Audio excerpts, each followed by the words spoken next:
So hey guys, how are you all? Welcome to. So we are back with a brand new movie on what if Naruto neglected after divorce with Sakura and Ino news of pregnant movie. But before we start, be sure to subscribe to our channel and like this video. Now let's begin the story. Walking down the cold streets, a hungry kid with blonde hair and whisker marks was trying to remember the way back to that Ichipaku, Ichisomending ramen stand the nice Anbu with the weasel mask had taken him to the other day. But he was not that good with directions and had somehow gotten lost in the large city that was Konoha, the village hidden in the leaves. As it was getting darker, the kid was starting to get scared. He had never been out this late so far from his apartment all by himself before. And the harsh looks the people were giving him was not doing anything to assuage his fears. No, the people wouldn't do anything to the boy. They were too afraid of what would happen to them if they did, but that did not stop them from shooting harsh looks and freighting the poor child half to death. Turning down an alley to get away from the harsh looks, the kid noticed something. There was a soft warm light under an old oak tree that had somehow grown up in between the houses in a little plot of grass that separated them. And sitting in between the roots of the tree was an old man. Naruto thought he must be around 100 by how white his hair was and how wrinkled his face was. Beside the old man there sat a blanket and what looked like a lunchbox with a nice smell coming from it. Naruto, being drawn by his hungry stomach, started walking up to the basket until the old man seemed to notice him and looked up at Naruto, which brought the young Jinchuriki to a stop. "It's okay, kid," said the old man in a kind voice. "You can come here, I have enough food to share. In fact, I was needing to talk to you anyways." "Me?" asked Naruto as he sat down on the patched quilt and started rummaging through the basket of food. "You could at least wait till I get out the plates. Did no one teach you any manners? And yes, I need to have a talk with you, or more specifically what's inside of you." Reaching into the lunchbox, the old man started to bring out plates and silverware, while Naruto was pulling out containers of food. Naruto had hardly ever seen a collection of so many different dishes and didn't know how so many dishes could fit into the small box. Smiling at Naruto, whose eyes had grown to the size of the plates the food was being served on, slowly started to dish out the meal. "I didn't know what you like to eat, so I thought I would just bring a little bit of everything, and what you don't eat now you can save for later. But as for what I need to talk to you about, do you know what happened 6 years ago on October 10th? "Yeah," replied Naruto, already digging into his first helping of lemon chicken and fried rice. "That was the day I was born." "Yes, this is true, but do you know what happened to the village that day?" Yeah, I think so. Some kind of monster attacked the village or something." At the word monster, the old man had flinched. The only time he had ever thought of the Kyuubi as a monster was when he had chewed up his favorite pair of sandals when he was just a kid. "But do you know what happened to it?"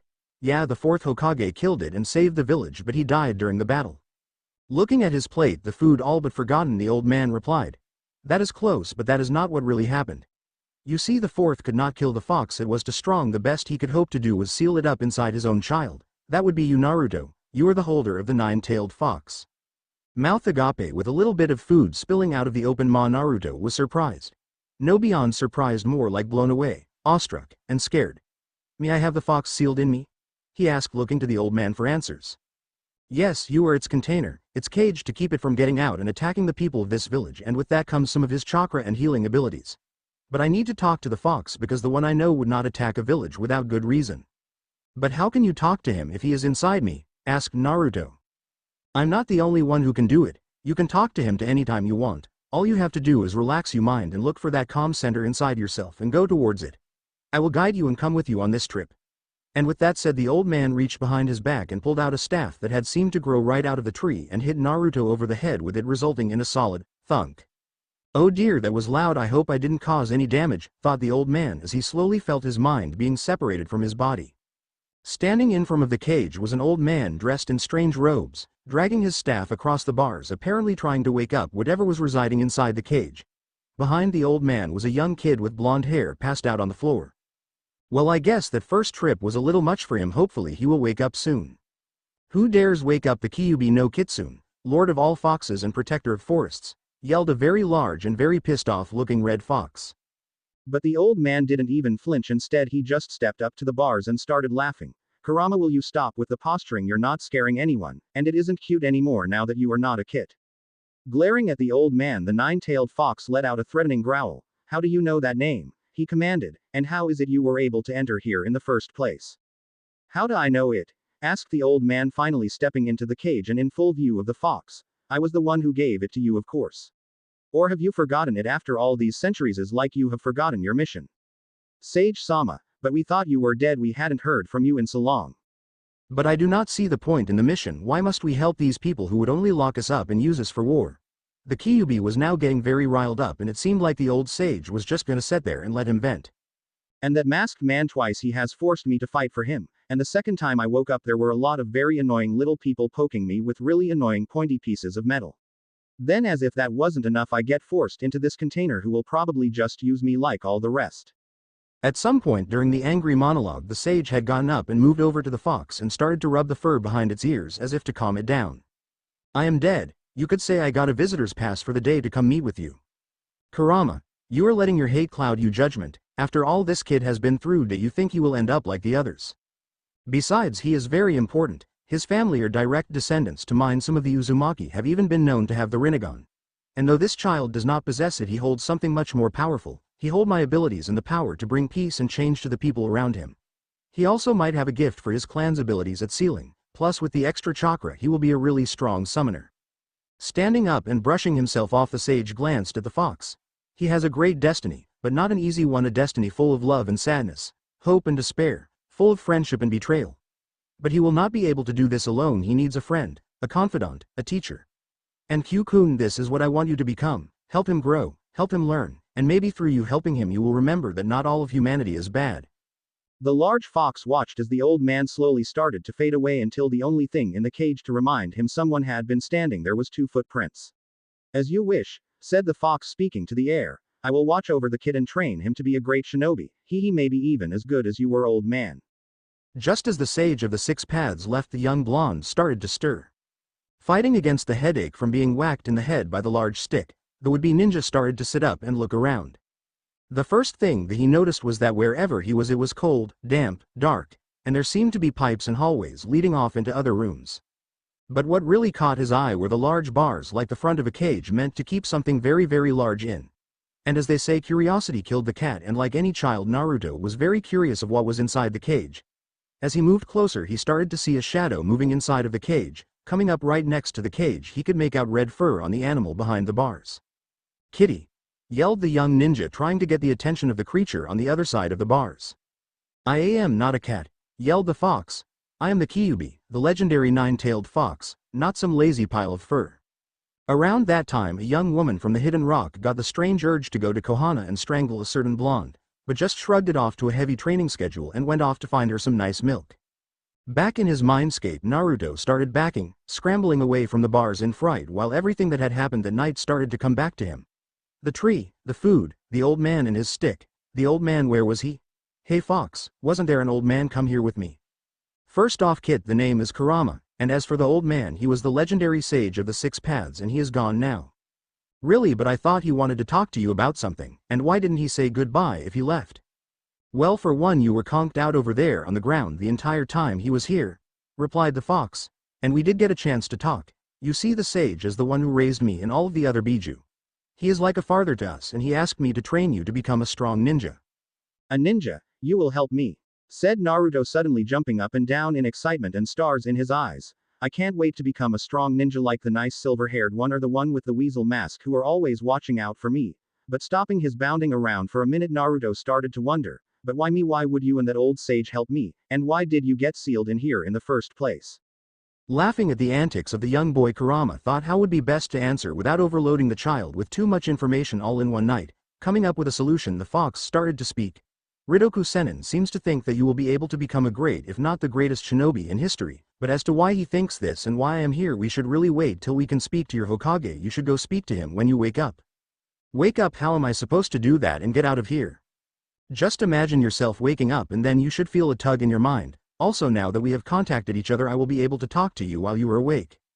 Closing his eyes, Naruto pictured himself lying in his bed at home and waking up. After a couple of seconds, he stared to feel a pull and followed it until he was back in the outside world. Can you hear me now? Came the voice from inside Naruto's head. Yeah, said Naruto. This is cool. Now I will have someone to talk to. This will be fun. Yeah, well, you might want to keep it to yourself. If people know you are talking to a voice inside your head, they will probably ship you off to the loony bin. So whenever you want to talk, just think it and I will be able to hear you. That's cool, started Naruto before he caught himself. Instead, he shut his mouth and started thinking the words. That's cool. Naruto started looking around to get his bearings. Somehow he was back in his apartment, but what was strange to him was the fact that it was daylight outside, and he could have sworn it was dark when he went to see the fox. Hey Kurama, how come it's daylight outside now? Because when you are inside your own mind, time will move slower or faster than it does in the outside world. But this is a good thing right now because we need to go talk to your Hokage, and I doubt he would have liked being woken late at night. Okay, I'll put on some fresh clothes and go see the old man then. Naruto started moving around his apartment. It wasn't a bad place contrary to what most people would think. It had a living room, bedroom, bathroom, and a kitchen. The only thing that would really be wrong with the place would be all of the cloths spread out everywhere and the used food and drink containers lying around. But that's what you are going to get when you leave a 6-year-old by himself for most of the time. As Naruto walked out of his apartment, he saw the nice silver-haired Jonin and the one with the weasel mask walking towards his house. When they got to the top of the steps leading to his door, the one with the weasel mask smiled from behind his mask. Good morning, Naru-kun, and where are you going so early in the morning? Smiling happily, Naruto ran up to them and gave them both big hugs. Weasel-Nisan, Kaka-Nisan, you won't believe what happened. There was this old man and he had all sorts of yummy food, and he wanted to talk to the Kyuubi. Did you guys know I had the fox in me? He seems really nice. He even said he would teach me how to be a ninja. Isn't that so cool? And now I was going to go tell Gramps. He said, all without stopping to take one breath or letting go of the Jonin's legs, who were staring at each other with concerned expressions from behind their masks. Sure, Naruto, we'll take you to see the Hokage, but first, have you had any breakfast? And no, ramen does not count. One plate of waffles, and several minutes later, Hokage-sama, you have a visitor, yelled the receptionist. Yes, yes, let them in. Anything to get a break from this blasted work, thought the old man sitting in the chair. The tired-looking old man with his wrinkled face, white Hokage hat, and smoking pipe was the third Hokage, Sarutobi Hiruzen. And he was in all facts too old to be doing the job, only retaking the mantle after the fourth died in the battle against Madara. Before the door to the Hokage's office had even got halfway opened, a small ball of yellow and orange had sped through the office, dodging papers and chairs, and ended up situating itself on the Hokage's lap. Heh, sorry for that, Hokage-sama, replied the weasel-masked Danbu. I did not think that the syrup would make his this hyper so early in the morning. No, it's okay. Now Naruto, what has gotten you so excited this early in the morning apart from the sugar? Well, I made a new friend. He says his name is Kurama. Anyways, he's a big fluffy looking fox and he said he will teach me how to be a ninja. At this, the Hokage gave a quizzical look at the two Anbu standing in front of his desk and then back to Naruto. And how did you meet this fox? Asked the old man. Well, I met the really nice old man who had a lot of food. The fox says that he was the sage of the 6 paths. Whatever that means. Oh wait, the fox wants to talk to you. This scared the 3 ninjas in the room, not just that the fox could have some influence on Naruto, but that he would be able to take control of the boy and talk through him. And how is the fox supposed to talk to us? Asked the silver-haired Anbu. Closing his eyes and looking like he was either concentrating or trying to fart, Naruto slowly opened his eyelids. But replacing his bright blue eyes was a pair of red orbs with black split pupils. Hello, meatbags. Dramatic cliffhanger. Now back to the show. Hello, meatbags. Don't worry, I haven't taken over the boy or anything. While I can see and hear whatever he does, I can only speak if he gives me permission. Now I guess you want me to tell you what happened last night. That would be nice, was the reply the Hokage gave, but what was really going through his and the two Jonin's minds was closer to, yeah. The 3 ninja were more than surprised to hear about talking to the Kyuubi and hearing about Naruto's meeting with the sage, along with a little frightened with what may happen now. So what is it that you are wanting to do with Naruto exactly? Like the kid said, I want to train him to be a ninja. Specifically, I want to teach him how to be a summoner using seals and summons in battle. Seeing as how it takes a lot of chakra to summon even a low-level beast, this is not something many people can do. But with the kid inheriting his clan's chakra capacity and hopefully their ability with seals and with my own powers added, he should do great as a summoner. Still a little suspicious of the fox, the weasel-masked Danbu spoke up. And if the Hokage gives you permission, when do you plan on starting this training? Not right away or even for a few years. He is still a pup. So it's a little early to start teaching him anything other than strength and endurance exercises and how to fight. Also, I want you to find a new place to stay, some place where he can be taken care of. Also, since Sage-sama mentioned his family, it would probably be good if you would tell him about them. And if we refuse your demands, the Hokage wasn't going to refuse, he was just wondering what the part of the unvoiced threat was. Then I take him with me and you pray that I never see you faces again, stated the fox matter-of-factually. I'll take him, he can live with me and I will help with his training. Also, I have some experience with summoning. Are you sure, Kakashi? The silver-haired Jonin nodded his head at his friend and the Hokage. Yes, the only reason I didn't do this sooner was because frankly I was too young to look after him and was still very hurt from losing my team and sensei along with Lady Kushina. Watching over him was the most I felt I could do up until now. Okay, if you are sure, then I'll have some Anbu move his things to your estate. Also, since Naruto will be learning about seals and summons and we are going to tell him about his family, I am going to send for Jiraiya and Tsunade. They can help teach him and tell him about his family. Even though the counselors have voted to not allow me to let them meet Naruto yet, this news will change their minds. Those in the Hokage's office were surprised to hear Kakashi say that he would look after Naruto. Dropping in on the kid every now and then to check up on him was one thing, but having him around all the time and being responsible for him was another. Not that Kakashi wasn't a responsible person when he needed to be, but Naruto was a very active child, kind of like a mix between a squirrel on coffee and a Jack Russell that hadn't been let outside in a while. Are you sure about this, Kakashi? In the 6 years you have been watching over the boy, you have not offered to look after him before. Are you sure you can do it? Asked the Hokage, who, while being happy that Kakashi would be looking after his teacher's son, was still trying to process everything that had happened so far today, and it wasn't even lunchtime yet. Yeah, I do. I should have done this earlier, but I let my past scare me too much. When he was born, I was too young to watch him by myself, and I was still hurting from losing my team and sensei. Looking at his face is like looking at sensei's, and not being able to tell him about Minato or Lady Kushina was too painful, but now that he is going to know the truth, I want to be the one to tell him. Also, I may be able to help him with his summons training, and Lord Jiraiya probably won't be able to be in the village all the time while running his spy ring. Okay then, Kakashi, I want you to take Naruto to the ramen shop while the Anbu are moving his stuff and try to explain some of this to him, but hold off on telling him about his parents till Jiraiya gets here. Weasel, I want you to oversee the moving of Naruto's stuff into Kakashi's house.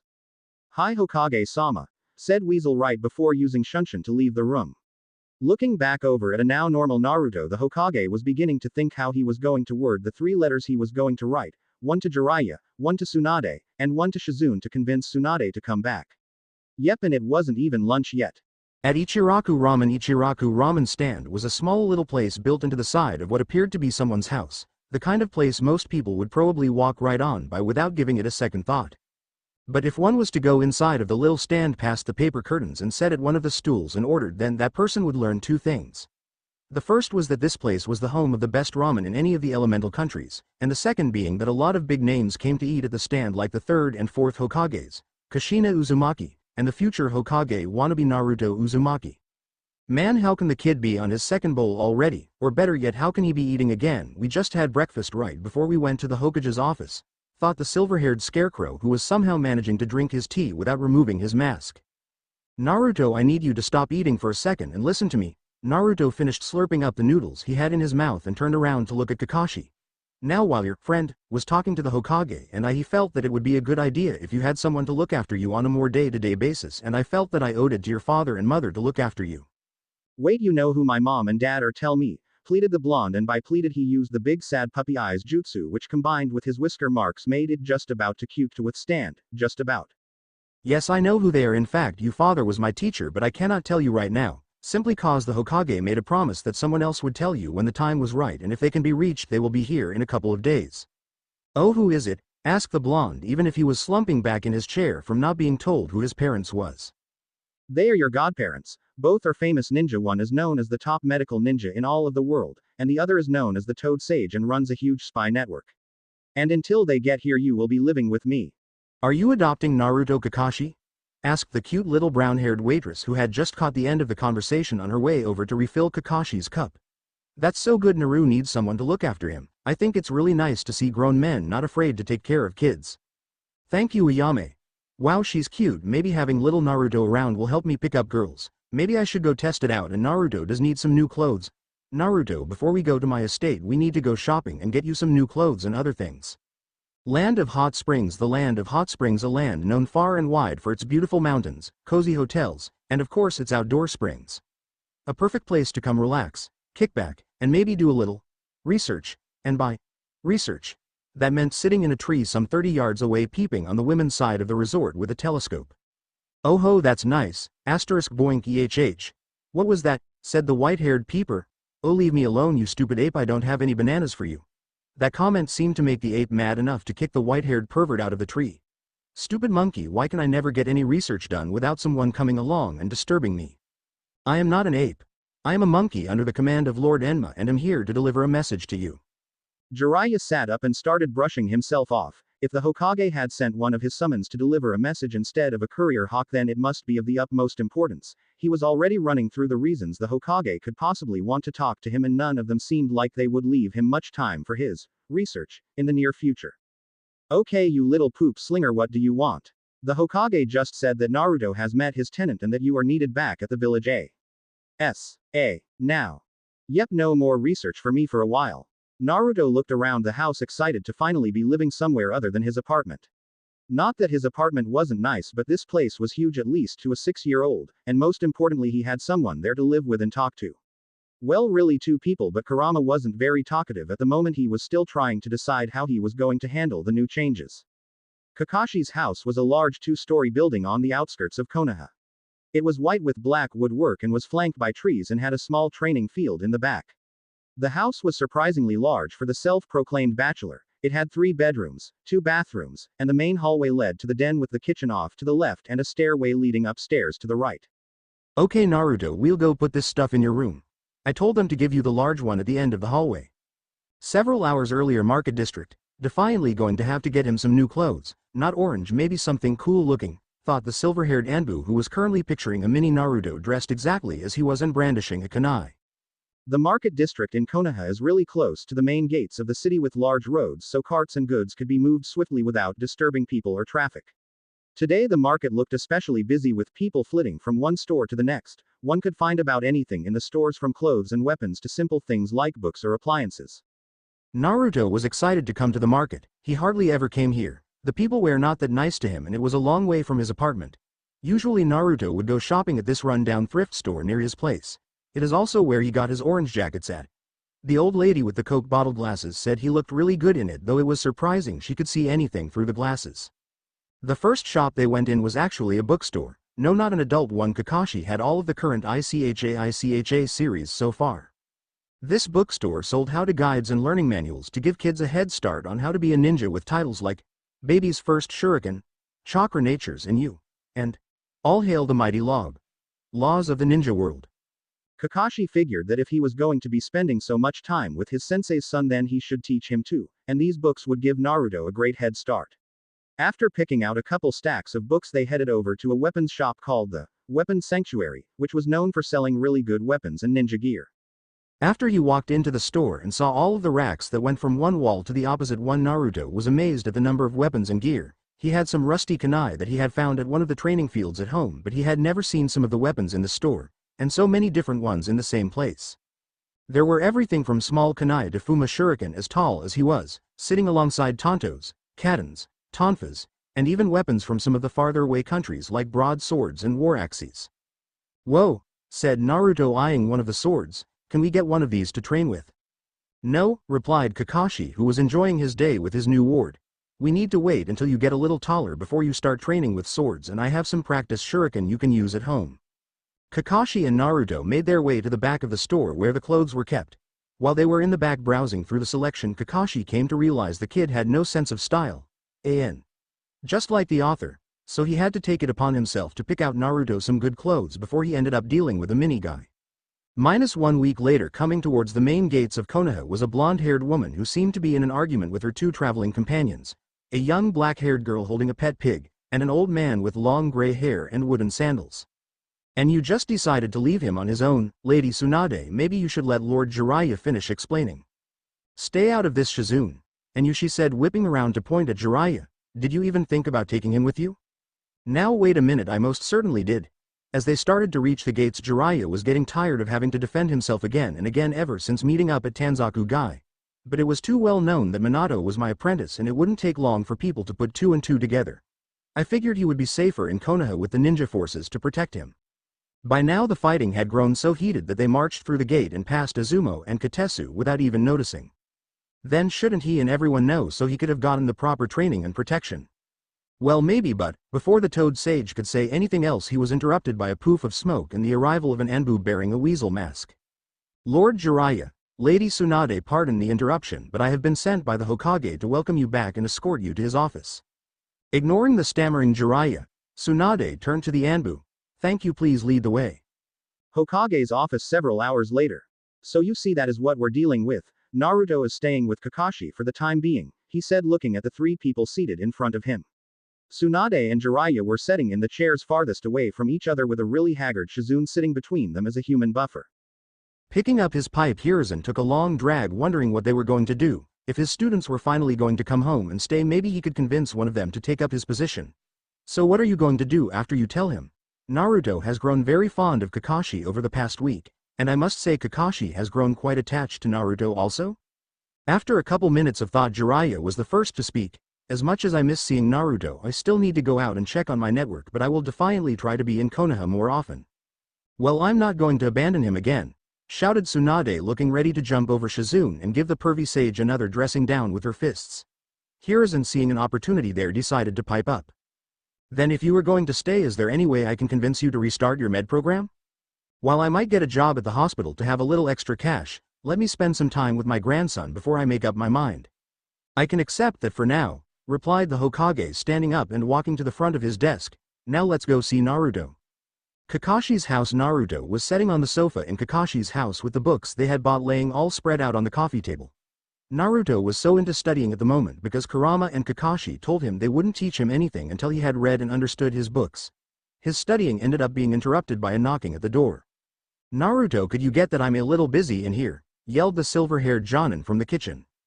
Wondering who could be coming over this close to dinner, Naruto went to check the door. When he opened it, he saw the Hokage with three people that Naruto had never seen but looked very happy to see him. Hello Naruto, there are some people here who want to meet you. Okay, well, come in. I was in the living room reading some of the books Kakashi-san bought me. Oh, what kind of books are you reading, Naru-chan? Asked the buxom blonde. Stuff on ninjutsu and history and junk. Kakashi says he won't teach me anything cool until I study the books. Have you read anything on Sealing yet, or Tales of the Gutsy Ninja? Said Jiraiya. Stop trying to sell your own books, ya old perv, said Tsunade, choosing the end of the couch while Jiraiya took the recliner. While that was going on, Shizune was looking for a place to sit down when Naruto walked over and stared at Taunton. Why are you carrying around a little pig? Asked the young blonde. His name is Taunton and mine is Shizune. He's my pet. Why did you get a pet pig? Because I think pigs are cute. Why? Look, that's enough of the 20 questions, Naruto, said Kakashi, breaking up the loop of endless whys. Why don't you clean up your books off the table so I can set down the tea and we will see what the Hokage and his guests want. When Naruto came back from putting his books up, he noticed that most of the seats were taken. Jiraiya was on the recliner in front of the TV stand. Kakashi and the Hokage were on the love seat next to the door. Don't know what you call them, but a love seat is a small couch that only fits two. And Tsunade and Shizune were seated on opposite ends of the couch with Taunton asleep on Tsunade's lap. Would you like to come and sit between me and Shizune? She asked while patting the seat cushion. Sure, thank you, said Naruto, pulling himself up onto the couch. You're pretty. What's your name? Chuckling, Tsunade ruffled Naruto's head. You're pretty cute yourself, kid. And my name is Tsunade. I'm your grandmother, and the funny-looking old man over there your godfather. Recognition dawned on Naruto's face and he jumped up to give Tsunade a crushing hug. Hokage and Kakashi have told me a lot about you guys, and I couldn't wait to meet you. And they also said that you could tell me more about my parents. Kakashi has told me some stories but not much. Well, Naruto, I wanted to let them be the ones to tell you about your family since they are part of yours, said Kakashi, cutting into the conversation. Now don't go cutting yourself short, replied the toad sage, eyes half closed and feet propped up on the recliner, greatly enjoying a break from walking. You were like a younger brother to Minato. The kid would be really happy to know that you have been watching after his son. Seeing Naruto over on the other couch sitting on Tsunade's lap just happily talking away, Hiruzen started to get up from the couch. Hey Kakashi, why don't you show me around your house and we give the three of them a chance to get to know each other better? That's a good idea, Lord Hokage. Shizune, would you like to come with up? I haven't seen you in a while and would love a chance to catch up, and I make sure to have those crackers you really like in the kitchen. That sounds nice, replied Shizune as she rose from the couch and followed Kakashi and the Hokage out of the living room into other parts of the house, leaving Naruto, Tsunade, and Jiraiya, who had gotten up and moved to the other side of Naruto by themselves on the couch. Jiraiya took a minute to really look at Naruto up close. It hurt him but at the same time filled him with immense happiness how much Naruto resembled his father in his looks. He even thought it was really amusing how even though he looked like his father he acted more like his mother. So what do you want to know first? Asked Tsunade, trying to flatten out Naruto's hair where it was tickling her nose. Everything, replied the excited 6-year-old. Everything, replied Jiraiya with a grin on his face. Well, everything might take a while, so how about we tell you some tonight and some later? Also, you might want to talk to Kakashi about what their team missions were like and something about what it was like when Minato and Kushina were dating. He doesn't need to hear about that part for another couple more years, do you, Naruto? Asked Tsunade, giving Jiraiya a half-disproving half-amused glance. What's dating? Asked Naruto, causing both of the Sannin to laugh. Well, tell you later, kid. Now back onto the topic about your parents. Naruto, Tsunade, and Jiraiya spent the rest of the evening talking about Minato and Kushina, starting from when Kushina was born and brought to the village, to her and Minato's academy years, the night Minato had to go and rescue Kushina, and how that was the night they fell in love. They mentioned how happy Minato was when Kushina accepted his proposal, how excited they were when Minato was made Hokage, and how their happiness when they learned they were pregnant with Naruto overshadowed everything else. About how Jiraiya had felt so proud when Minato told him he was going to be a father, and how honored he was that he was going to name him after one of the characters, at which point Tsunade pointed out that aside from his books on seals, that would be the only book by Jiraiya that Naruto would be reading for a long time. By the time the three of them had finished talking about Naruto's parents, the sun had started to set, casting the room in an orange glow. They could hear the Kakashi and Shizune's laughter coming from the kitchen, and see the smoke rising from the Hokage's pipe, who was stretched out on a lawn chair on the back patio with Tauntaun spread on his lap. Even though it was getting dark, no one wanted to leave, even though they needed to if they wanted to find a place to stay for the night until longer-term arrangements could be made. Naruto didn't want his newly found family to leave so soon epically, since he was getting sleepy and found two of the greatest pillows in the world, but it was easy to tell that the excitement had tired him out and that he was fighting to stay awake. So now that you guys are here, asked a sleepy Naruto, are you guys going to stay in the village? Yes, we will, or at least me and Shizune will be here all the time. Your godfather still has to run his spy network to make sure the village stays safe, he will have to go on short trips every now and then. Yeah, but I plan on being here more than being gone. Tsunade has really beat it into me that it was a stupid idea to leave you here alone to try to protect you, and now I have to make up for the 6 years I missed. Will you guys come over and see me tomorrow? Kakashi has to go on a short mission, and I was going to be at the Hokage's office all day studying with Kurama and going over my textbooks. I'll tell you what short stuff, replied the sage, sitting up and resting his elbows on his knees. How about you, Tsunade, and Shizune go and have fun at the park or something in the morning while I'm setting up accommodations for Tsunade and myself, and we all meet up somewhere to eat lunch. It will give you a good chance to get to know Shizune too. You didn't get to talk to her much tonight. Then after lunch just you and me can go somewhere and hang out for the rest of the afternoon. Can we eat at Ichiraku's? Where else? Ramen? Well, it must be genetic, he thought. Then a scary notion entered his mind. What if Kushina's appetite was also genetic? All of a sudden he started to get a deep pain in his wallet. After everyone had said their goodbyes and Naruto had went upstairs and gotten ready to go to bed, Naruto went to that deep calm place inside his mind where the Kyuubi slept. The inside of Naruto's mind had slowly started to change in the week's time. Nothing drastic, but you could tell something had happened. It was brighter, and if you looked in the right place you could see cracks in the walls and ceiling with light pouring through. And a lot of the water that had made the place look like a flooded boiler room had evaporated away, leaving only sporadic puddles here and there on the ground, with grass growing up from between the tiles. The inside of the cage, while matching the outside, had also seemed to get larger, though still keeping some of the darkness in one of the corners where the Kyuubi liked to nap. What are you doing here, kid? Are you too excited to have your family with you to sleep? Asked the giant fox. Oi Naruto, are you ready to go? Shouted Kakashi from the sliding glass door in the living room, trying to catch the attention of the blonde who was in the back training ground throwing kunai at training dummies. Go where, Uncle Kakashi? Replied Naruto, who was picking up the kunai that had missed the target. Out of the 7 that had hit, there were 12 scattered around the target. Well, I figured that since Jiraiya is out of town doing his thing, and Tsunade has to work late at the hospital tonight, that you, me, and Shizune could all go out and get something to eat. She should be off soon and is going to meet us at that dumpling place she likes. You mean really good dumplings? Replied Naruto, who had finally retrieved the kunai. Yeah, that's the one. The silver and blonde-haired duo finally made it out of the house and started the short trip down to the commercial district where the restaurant was located. Along the way they passed a training field, well, more like a small park, but the 2 people in it were using it for the same purpose. Kakashi, turning to see what they were doing, instantly recognized the 2 green figures, or at least the larger one. He didn't know the clone that was doing jumping jacks. Naruto, said Kakashi, who had suddenly started to speed up and had a look on his face like someone trying to sneak past a sleeping lion. Whatever you do, don't look over to your right shoulder and don't make a sound. Kakashi really did not want to get stopped and be late for his dad ERHM dinner with Shizune. Naruto, having the curiosity of a 6-year-old and being one of those people that if told the big red button would launch a nuke and not to touch it would still do it anyway, looked over. Why, who is T? Kakashi. yelled the green-clothed man who had noticed the two walking figures and suddenly seemed to be standing right beside them with his little mini-me running to catch up. My eternal rival, I have not seen you in weeks. Have you been too afraid to challenge me? I still hold the record of 34 to 33 wins. Oh hello guy, what are you doing here? Replied Kakashi, trying to act like he hadn't noticed his longtime friend and self-proclaimed rival. Kakashi trying to act all cool. I hereby challenge you to a contest to see who can win a game of ultimate hopscotch first. 20 laps around the wall, all while singing the Konoha national anthem, backwards. Rubbing his head and trying to look for an escape route, Kakashi replied. Well, I would if I had time, but I don't see me and Naruto are going to go meet up with Shizune and have dinner. Oh Naruto, have you taken on an apprentice finally?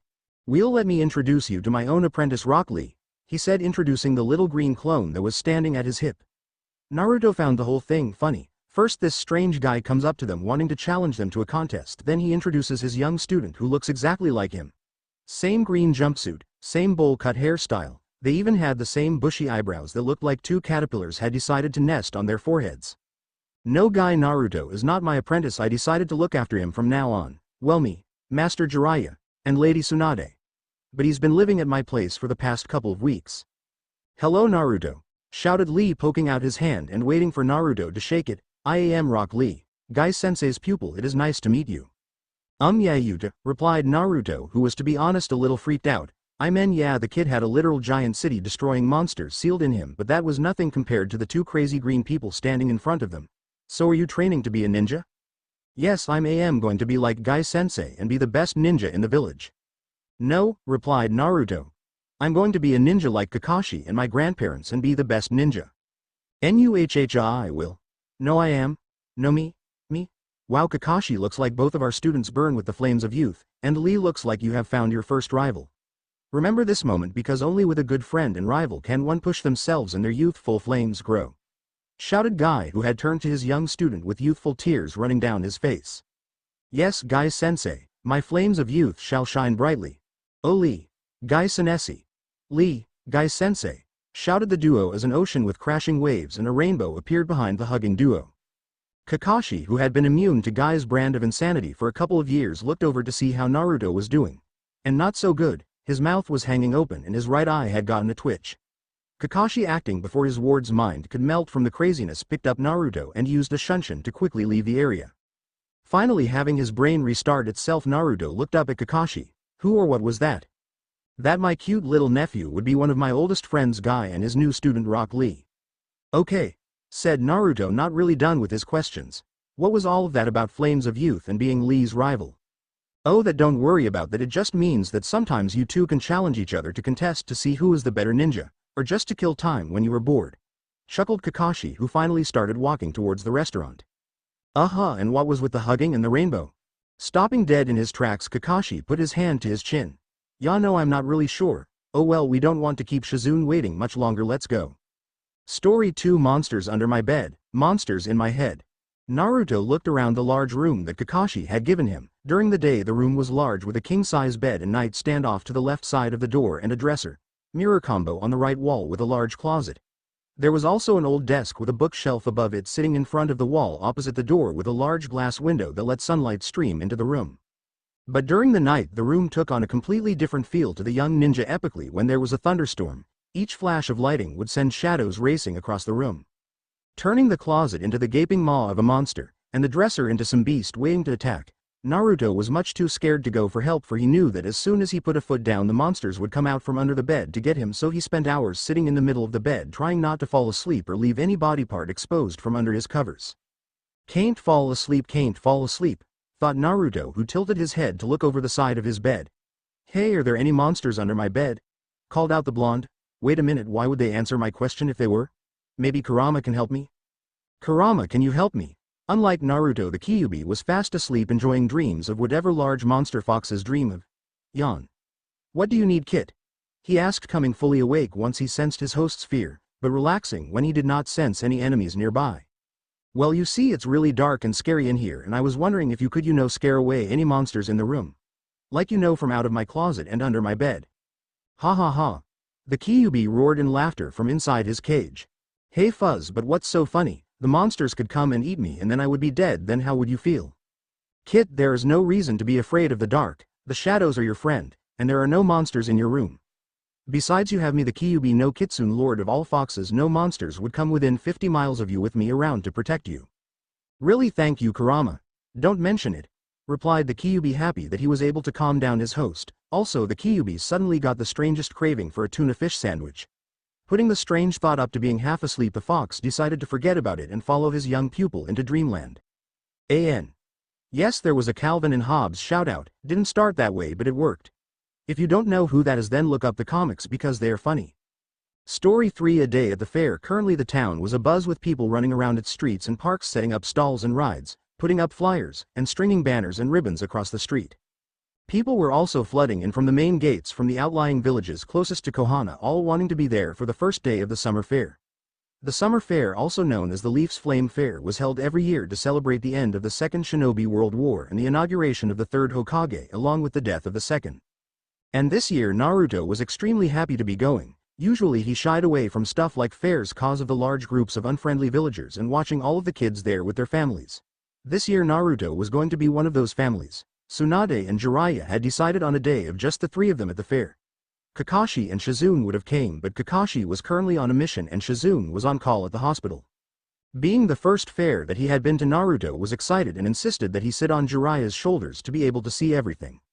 There was a lot to do at the fair, and after a couple of people learned just how dangerous it was to their help to be mean to Naruto with Tsunade around, they started to play every one of the carnival games they could find.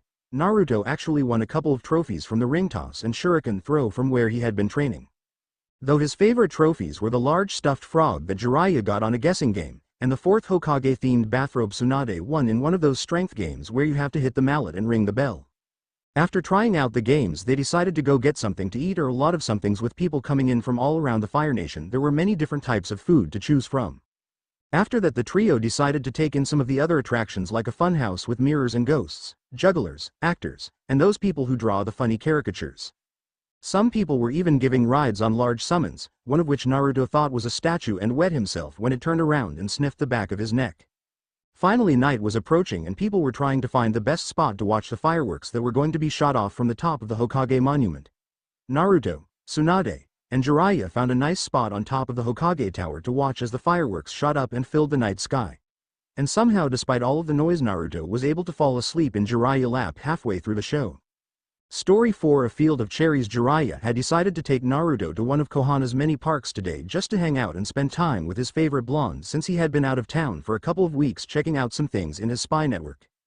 So Naruto, said Jiraiya, what have you been up to the last couple of weeks? Well, after you left, Granny and Shizune took me clothes shopping to get new outfits for when I enter the academy this fall. I really don't like clothes shopping. Most guys don't, so what else happened? Replied the sage.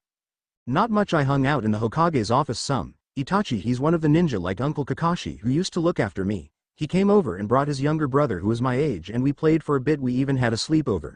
And one day Kakashi got in trouble from Shizune cause she thought he was using me to pick up girls. It was really funny. Sounds like you had fun. Have you read that book on sealing I got for you? Yeah, though you and Kurama are going to have to help me more on it because there are some things I don't understand. But Kurama thinks me learning about seals is a good way for me to be better at summoning. Walking along the path, they passed a field that had a young pink-haired girl just sitting in it looking sad. Getting an idea in his head, Jiraiya looked at his young grandson with a smile on his face. So Naruto, have you met any cute girls lately? Not really. Why? Asked Naruto, who was much more interested in learning about ninjutsu to give the opposite gender much thought. Well, because there is a really cute one over there looking all lonely and I was thinking it would be nice of you to go cheer her up, said Jiraiya. Okay, sure, why not, replied Naruto, not really needing to be pressured to meet someone new. He always liked meeting new people, especially anyone who would play with him. That was one of the reasons he liked hanging out with Jiraiya, was because he acted like a big kid. Walking over to the girl, Naruto noticed that she was crying. Naruto couldn't stand to see other people cry. That was one of the reasons he tried to be funny so people would be happy. Are you okay? Asked Naruto. When the girl moved her head up with her pink hair no longer obscuring her face, Naruto thought she was one of the cutest people he had ever seen. Not really, replied the pink-haired girl, trying to hold back tears. There was this older kid who was making fun of my forehead, and all of the others were just standing there laughing. Well, I think your forehead is really cute and those other kids were stupid for making fun of it, replied Naruto. So do you want to go play on the swings or merry-go-round with me? Sure, replied the pink-haired girl. She had instantly perked up after being asked if she wanted to go play. My name is Sakura, by the way. Sakura, that's a nice name, it matches your hair. My name is Naruto, it's nice to meet y'all. Happily, Naruto and Sakura went off to the front of the park to play on the equipment, with Jiraiya following behind at a discreet distance, wanting to keep an eye on his grandson but not be in the way. After watching Naruto and Sakura play around on the monkey bars and slides for a while, Jiraiya left for a minute to go buy some ice cream for himself and Naruto from one of the stands. As an afterthought, he decided to buy the pink-haired girl some too, cause hey, free ice cream couldn't hurt his grandson's chances. On his way back, he saw some random ninja yelling at Naruto, trying to get him to go away, with others starting to crowd around. Forgetting about the ice cream, he rushed over to stop the man from attacking Naruto. Now listen here, you demon brat, yelled the man, shaking his fist at the young blonde.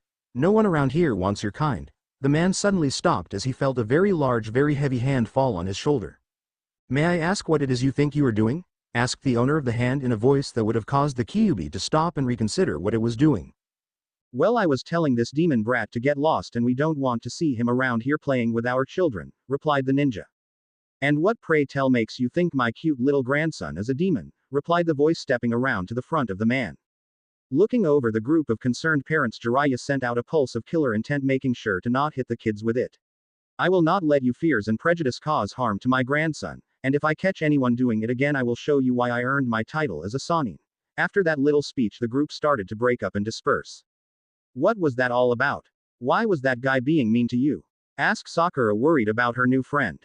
That was just a group of annoyed idiots, nothing to be worried about, replied Jiraiya. By the way, I'm Naruto's grandfather, the Galliant Toad Sage Jiraiya. What's your name? Sakura. Sakura Haruno. Well, Sakura, it's nice to meet you. Now then, how about we all go and get some ice cream? What do ya say? Awesome, replied both of the kids. After a couple ice cream cones, everyone decided to call it a day and head home. Jiraiya and Naruto decided to walk Sakura home before heading over to Kakashi's. So Sakura, are you going to join the academy this fall?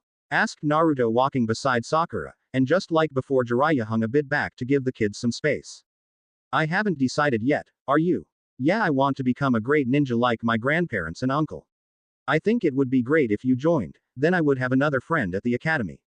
I already have a couple of friends who are going to go. There is Sasuke, Shikamaru, and Lee, except Lee is a year ahead and already goes to the academy. I don't know, but I'll think about it. Being a ninja actually sounds really cool. My parents used to do it before they retired, and my dad became a traveling merchant. Replied Sakura as she stepped up to her front door, which opened as soon as she got to it. Sakura, why are you? Started Sakura's mother before she looked up to see Jiraiya standing behind them. Oh, excuse me, Lord Jiraiya, what can I do for you? Oh, nothing, replied Jiraiya, smiling and waving a hand in the air. I was just walking with my grandson and your daughter, making sure they got home safely. Naruto and I were in the park today when we met up with your daughter, and they spent most of the day playing together. I mean Naruto is your grandchild. Well, that's really nice. Okay, Sakura, it's time for dinner, so say goodbye. Okay, goodbye Naruto, hope we can play again soon, replied the pinkett, giving Naruto a quick hug. Yeah, me too, replied Naruto, his ears turning a little red. Bye, he said as Sakura turned and went inside. 7 months had passed since Naruto had first met the strange man in the alleyway. It was August 22nd and Naruto was ecstatic. As soon as he woke up, he had leapt out of bed and went over to the calendar that was hanging on the wall beside his dresser. Taking the pen attached to the calendar, he drew a big X on the day's date and looked at the large red O on the date beside it. August 23rd, a Tuesday, and the first day of the academy, something he had been growing more and more excited about every day as the red X's on his calendar drew closer to the O. But he was also excited about today because he had finally finished all of those books, and Kurama said that today would be the day he learned his first summon, a low-level one, but Naruto could have cared less cause a summon was a summon and he would be one step closer to being a ninja. And also, since he was going to be in the academy, maybe Kakashi would start teaching him some of those cool ninja moves he had saw him practicing, like the one where he could turn one shuriken into 20, or when his hand was coated in electricity and could blow up one of the practice dummies. Good morning, Kit. Are you excited about today? Over the months, Naruto and the Kyuubi had been talking more and more. Sometimes about his future training and what he was reading, or sometimes just to pass the time. Naruto really liked hearing about some of the battles that the fox had fought in or witnessed in the past, and Kurama liked having someone to brag to, and though he would not admit it, he was glad for the human contact after being sealed away for so long. Yeah, thought Naruto. I could hardly sleep last night, and I can't wait to learn my first summon today. When are you going to teach me? After breakfast, you are going to need some energy for the summons. Okay, thought Naruto as he changed out of his PJs and into one of the new outfits that Tsunade had gotten him. It was a pair of baggy khaki cargo pants with a blue and green t-shirt. After grabbing his shoes by the door he headed downstairs. When he got to the top of the stairs he heard talking in the kitchen. Apparently Jiraiya along with Tsunade and Shizune had stopped by this morning. When he rounded the corner to go to the kitchen he saw that he had woken up just in time for breakfast, and was wondering if that was partially the reason everyone had stopped by. Good morning Naruto, we thought you were going to sleep all day, said Kakashi who was helping Shizune bring some food over to the table. Well, I couldn't go to sleep till late last night cause I was so excited about today and tomorrow, said Naruto pulling up a chair. I mean today is when I learn my first summon. Has Kurama told you what your first summon animal is going to be, or how you are going to get the summon in the first place? Most summons require a contract with the creatures to be signed before they will help you. Asked Jiraiya between bites of toast and eggs. He wasn't aware of any summons that didn't require the summoner signing the contract. Not really, but I haven't really asked him, so what are you all going to do today? Asked Naruto digging into his pancakes. Well, me and Shizune have to go work at the hospital for a while today, so we will miss some of your training, but maybe you can show us this evening. Also, I'm just letting you know I am walking you to school tomorrow and picking you up. I don't want to miss your first day of the academy. Okay, that sounds good. I wonder if any of my friends will be in my class. Asked Naruto. Well, you could go see the Hokage and ask him. Joked Tsunade. Nah, I think I will just wait and see. I like surprises, replied Naruto. Speaking of the Hokage, said Kakashi who was somehow managing to eat without taking off his mask or getting anything on it. Have you and Shizune decided to take him up on the whole medic program? I'm leaning more towards yes, but I'm still not sure. If I do, it probably won't take effect till the upcoming spring since I don't want to be teaching and working shifts at the hospital at the same time, said Tsunade. A little while later, after everyone had eaten and Tsunade and Shizune had went to work, the guys headed to the back training yard to begin Naruto's training. When the three of them were standing in the center of the field, Jiraiya spoke up. Okay, before the QB teaches you about the summons I need to show you the hand signs. First you bite your thumb like so, said Jiraiya drawing a bit of blood. Then you make the signs. They are boar, dog, bird, monkey, and ram, finishing up the set. Boar, dog, bird, monkey, ram, repeated Naruto as he made the hand signs, stumbling through it at first. Exactly, now I want you to stand there and continue making the signs till it becomes second nature to you, said Jiraiya as he watched his grandson work through the hand signs again and again. Naruto kept at this for the better part of 2 hours until he felt that he had it down. And as soon as he was about to put in the last seal, he felt something whiz past his head, causing him to lose focus and jump out of the way. What was that? Yelped Naruto, looking behind him and seeing a shuriken embedded in a tree. That, said a smiling Kakashi holding more pointy weapons in his hand, was stage 2 of your training. When you are doing a summons or any jutsu for that matter, you make yourself a sitting duck, so you need to learn to be able to dodge and move while still finishing your hand signs. And you were going to teach me this by throwing sharpened objects at me? Yelled a frightened Naruto. Well, how else are you going to learn? Said Kakashi. Besides, you need to learn how to dodge anyway, so consider this a 2-for-1 lesson. Now I don't expect you to master this in one day, so from now on we will practice this every evening. I'll even go easy on you today. You only have to dodge for 30 minutes today. 30 minutes and a box of bandages later, Naruto was sitting on the grass panting with Kakashi still standing in the same spot he had been at the beginning. Okay Naruto, that's enough of that training for today. Thank God, replied Naruto, falling down on his back and looking up at the sky. Oh, I wouldn't be thanking him yet. Cause from now on every evening we are going to be practicing that along with chakra control and taijutsu. And that's just me. I don't even know what your grandparents are planning. I think I heard Tsunade mention something about dodgeballs. Oh well, I'm going to go inside and get us something to drink. I'm sure that Kurama is ready to start his lessons. Reluctantly, Naruto sat up and got into a meditative posture and let his mind fall inwards towards the calm center where the seal was located. Over the past 7 months, as Naruto's outlook on life and those around him improved, so did his inner mind.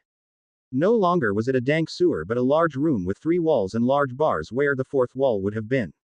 The inside of the cage was now composed of a large field with a forest and some mountains surrounding it. If he squinted hard enough, Naruto could make out the bars that formed the rest of the cage off in the distance. The only reason the bars were even there anymore was because no one knew what would happen once the seal was released, and also thought it might help protect the Jinchuriki from outside influence. Naruto calmly stepped through the bars and into the fox's cage. The first time he did this he was just a little bit scared, but after a while his fears went away.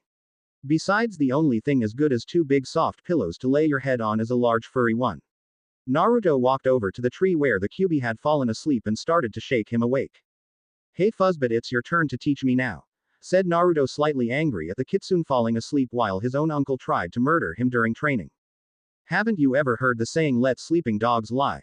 Asked the Kyuubi, opening one eyelid to look at his host. You're a fox, not a dog, said Naruto. Same difference, he replied, and after getting a look from Naruto let out a chuckle. Okay fine, now I fell asleep after you started learning the hand signs. What else did they go over?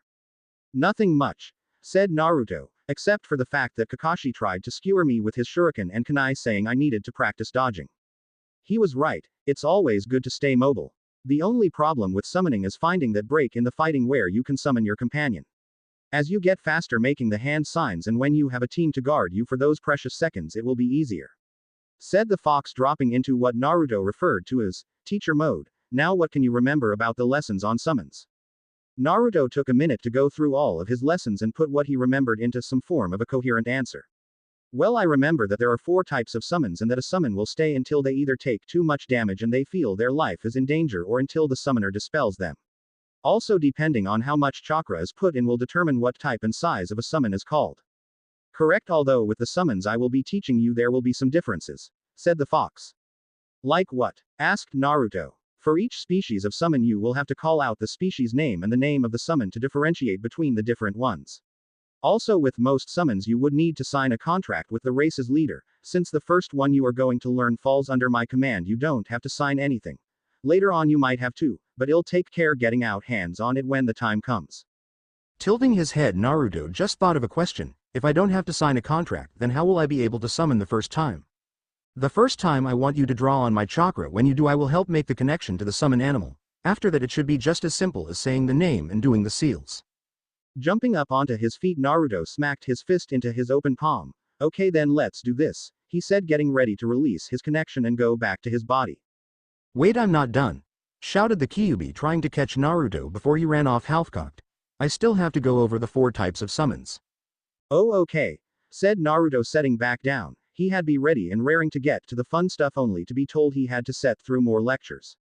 There are 4 types of summons. The first type of summons are known as a familiar. They are mostly used for attacking or helping to assist in sabotage or data retrieval. They are also the smallest and weakest of the summons. Next are the guardians, who are used to protect you or your team from the enemy's attacks, or help you travel vast distances swiftly. Following them are attack specialists, who are just as they sound, using large or strong attacks to swiftly take out the enemy.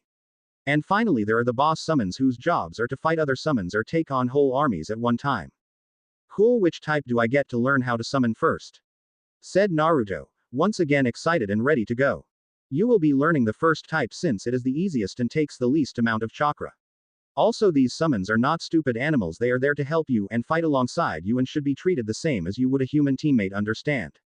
Said Kurama, putting emphasis on the last sentence. Why? Yes, Kurama senpai, said Naruto. Even though he wasn't afraid of the fox, Kurama could still startle him sometimes when he got angry or was upset.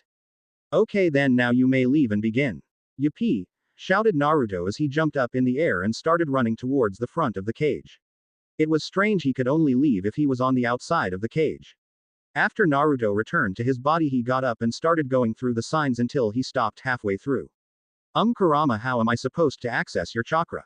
I knew I was forgetting something.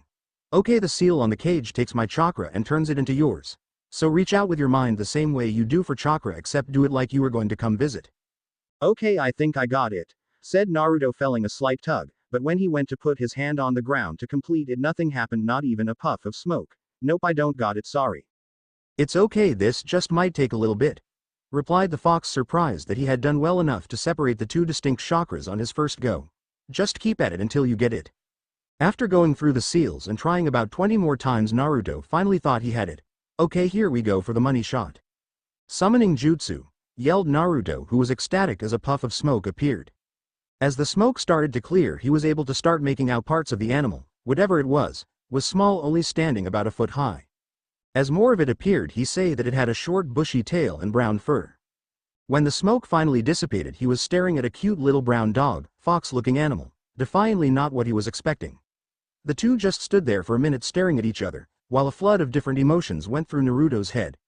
First was happiness that he had actually summoned something, then came the sadness that it wasn't some super awesome looking wolf or something, and then back around to happiness once he saw how cute and fluffy it looked. This is called an Eevee. Its name means elemental virgins. You see, once this one gets to a certain age, its fur will be charged with elemental chakra depending on what its natural chakra alignment is and other factors. From there it can verge off into one of 8 different summons. Once they evolve, for lack of a better term, they will use their chakra type to perform ninjutsu or in one case genjutsu attacks. But until then they will work as taijutsu and other non-offensive uses. Cool. Does it have a name, and how many summons can I use at one time? The number of summons is totally reliant on how much chakra you have to spend. Also, this one seems young, so I do not think he has a name yet. I think it would be okay if you gave him one. Naruto went over and after setting down beside the Eevee picked it up and placed it in his lap. As he started to pet the Eevee, it let out a nice yip of happiness and started to wag its tail. I'm going to call you Nico. Why Nico? Asked Kurama, amused at how Naruto was treating the summon more like a pet than a summons. I don't know, replied Naruto, still stoking Nico's fur. I just always liked that name, and if I ever got a dog I was going to name it that. Fair enough. Now why don't you spend some time playing and getting to know Nico, because for the time being he will be your main summon, at least until I show you how to summon his older siblings. Okay. Hey Nico, wanna go up to my room? I got some balls and other stuff we can bring outside to play with, asked Naruto, staring at the little pup like he expected it to answer, which it did if a yip can be considered an answer. After getting some things to play with, Naruto spent the rest of the evening playing with Nico, either playing catch or tag or tug of war. Until he heard Kakashi, Jiraiya, Tsunade, and Shizune come out onto the back porch. What have you got there, Naruto? It's so cute, said Shizune, rushing over to pet Nico. Well, that certainly wasn't what I was expecting. Well, it's much cuter than your frog's, Jiraiya, and he does have to start somewhere, replied Tsunade. So Naruto, what kind of summon is he exactly? Kurama say that he is an Eevee, and that when they get older they take on the attributes of their chakra nature and use jutsu, but until then Nico will just be helping me by using taijutsu, replied the blonde, watching Shizune play with Nico. Okay, we'll let you and Shizune play a few more minutes, then you need to come inside cause Jiraiya and I have something to discuss, said Tsunade. After playing for another half hour, Shizune decided it was time to head in. Kurama, how'd I dismiss my summon? Drat, forgot that too. Oh well, you didn't need it till now anyhow. You just make the tiger seal, which is your fingers interlocked with your pointers pointing up and touching, then you channel chakra and say release. After making the correct hand seal, Naruto shouted, release, but nothing happened. Nico just sat there and wagged its tail. So Naruto tried again, then again, and finally a 4th time, but all Nico did was just sat there and wag its tail and yipped every so often. What am I doing wrong? Wondered Naruto, only to hear the Kyuubi chuckling. What did I do wrong that's so funny? It's not you, replied Kurama. It's the pup. He apparently doesn't want to leave. Why and how? I thought summons were supposed to listen. Not all the time. Summons can refuse to be summoned or go back for different reasons, and it seems that Nico would rather stay here with you instead of heading home. Wow, that's cool. So how long can he stay? Like I said before, until he decides to go back or gets too hurt to stay. Cool. I wonder if it would be okay if I let him sleep in my bed with me and took him to school tomorrow. I don't see why not, replied Kurama, who was really happy to see such a close bond forming so quickly between summoner and summons. Bonds, trust, and teamwork are the foundations of good summons and will make them more effective in later battles.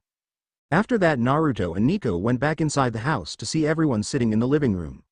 Why do you still have Nico summoned, Naruto? Asked Shizune. Well, apparently Nico wants to stay here with me instead of going back. Is that okay? Yeah, that's fine, said Kakashi. Sometimes I summon Pakun and the pack just to play or lay around. Cool, replied Naruto, who was watching Nico sniff around the room and the legs of everyone, remembering everyone's scents and getting used to his surroundings. As he got ready to go upstairs, Tsunade spoke up. Naruto, come here, there are some things we have to tell you. What is it? Asked Naruto nervously. Jiraiya and I just want to tell you some things about when you go to the academy tomorrow, she said. Okay, like what? Asked Naruto, who was growing nervous at his grandmother's tone of voice. Well, it's about the fox and your parents. See, we know about them and who they were, but most people don't. And during school we don't think you should mention who your mom or dad is or that you have Kurama sealed in you. Why not? Asked Naruto. Well, have you ever asked yourself why you have your mother's last name instead of your father's? Replied Jiraiya, lifting Naruto up to set on his knee. It was to protect you. You see, your father, being the Yellow Flash along with the 4th Hokage, had a lot of enemies, so to keep any of them from sending assassins after you, we gave you your mother's maiden name. Which was still risky, said Tsunade, giving Jiraiya a pointed look. but we figured that the last name of Uzumaki would be less conspicuous since no one is sure how many survivors of your mother's old village are out there. Well, why can't I tell people about Kurama? He's my friend, asked Naruto. Because a lot of people don't know him like you do, and just remember reading about him in their books, so they would be afraid at first. But here's what you can do. When you graduate, you can decide whether or not to tell your friends and teammates about Kurama or not. Either way, we would like it if you would wait a couple of years before announcing who your parents are. At least until you become a Chunin, though we would feel better if you waited till you're a Jonin, said Jiraiya. What do you think, Kurama? Thought Naruto, trying to decide how he felt about the whole thing. Well, Kit, they do have a point. I'm going to have to agree with them on this. It's probably best to keep this under your hat for a bit. But I'm not wearing a hat. It's a saying. Oh, okay, said Naruto. Turning to look at Jiraiya, Naruto replied, okay, I'll keep this under my hat for a while. That's good. Now let's go eat supper. The girls brought us some barbecue from that one grill, said Jiraiya. The rest of the night was spent just talking about their day and everyone telling Naruto about their first days at the academy, or funny stories from while they were there. After everyone had eaten and Naruto had helped put away the dishes, they started to file out. Okay, Naruto, we'll be here bright and early tomorrow morning to take you to the academy, so get lots of sleep tonight, said Tsunade. I'll try, but I'm so excited I don't know if I will be able to fall asleep, replied Naruto. I feel the same way before one of my book releases, said Jiraiya, but I think all of that training and playing you did today has tired you out more than you realize. Okay, good night everyone, said Kakashi as he closed and locked the doors. Hey Naruto, I have a surprise to tell you. What is it? Asked the blonde in a loud, excited voice, with Nico yipping along with him. Well, when you get back from the academy, I have a present to give to you. Can you give me a hint? Pleaded Naruto. Okay. Well, I think you have grown up enough for this present, said Kakashi. What is that supposed to mean? Said Naruto, throwing his hands up in the air. Later, after getting ready for bed and laying out all of his stuff for the next day, he decided he should try to at least go to sleep. Instead of sleeping curled up next to Naruto or even on his feet, Nico decided that he wanted to sleep on the pillow above Naruto's head, between him and the headboard. And just like Jiraiya said, it did not take long for him to fall asleep and morning could not come soon enough. Naruto awoke early the next morning with about 30 minutes left before his alarm clock went off. Deciding that he was too excited to go back to sleep, he got up and went over to the calendar on the wall. After marking a big X in the center of the O that designated the first day of school, he went to the bathroom to take a shower and change. Coming back to his room, Naruto put on the clothes that had been picked out for his first day. Kakashi and Jiraiya had been the ones to pick out the outfit, saying that first impressions were important. So Naruto ended up wearing some black sandals along with black and orange pants with a flame pattern on the bottom. He also wore a white t-shirt with a yellow Uzumaki swirl pattern on it and a black and orange windbreaker that he left unzipped. Turning around to make his bed, Naruto noticed that while he had been gone, Nico had curled up with its head on the pillow and the rest of its body under the covers. After moving a very reluctant Nico off the bed and making it, the two of them went downstairs. Nico was let outside for a bit and wondering what to do with the hour or so he had before class. Naruto decided on sitting on the couch and reading the Legend of the Gutsy Ninja that Jiraiya had bought him. A couple of chapters in and Naruto heard Kakashi come down the stairs. Oh, good morning Naruto, you are up early, said Kakashi, who looked dressed and ready for the day ahead. Yeah, once I woke up I was too excited to go back to sleep, and you were right, I was really tired last night, replied the blonde, marking his page and putting down the book. I bet so. Are you hungry? Asked Kakashi, already knowing the answer. The boy was always hungry. After getting a yes, Naruto let Nico back inside and the two of them went into the kitchen to make some breakfast. A little while after that they heard a knocking at the door. Knowing who it was, Naruto went to get his gear for school while Kakashi talked to Tsunade and Jiraiya outside on the steps. Once Naruto and Nico had returned with their school supplies, they, along with Tsunade and Jiraiya, started the trek to the academy. Once they had made it to the academy grounds, they started to notice other families walking with their kids to the school, or some of the older students coming by themselves. Okay Naruto, said Jiraiya. The first thing you do when you get to class is see how many cute girls are in your class, and Jiraiya did not get to finish that sentience because of a chakra-enhanced punch sending him into the ground. Don't listen to your grandfather, said Tsunade. What you need to do is make a lot of friends and make sure you listen to everything your teacher says. Now let's make sure you look nice for your first day, stated the older blonde, who was trying to flatten Naruto's hair and fix the collar to his jacket. Ducking away from her hands, Naruto tried to refix his hair the way he had it. I look fine, huffed Naruto.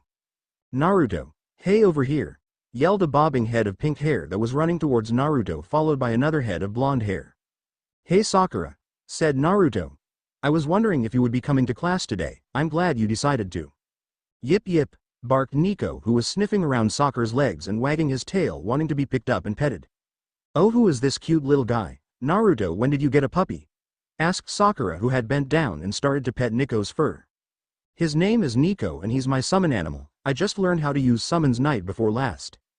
He's so nice, said the rosette, who was now rubbing Nico's belly. Can you summon any more companions?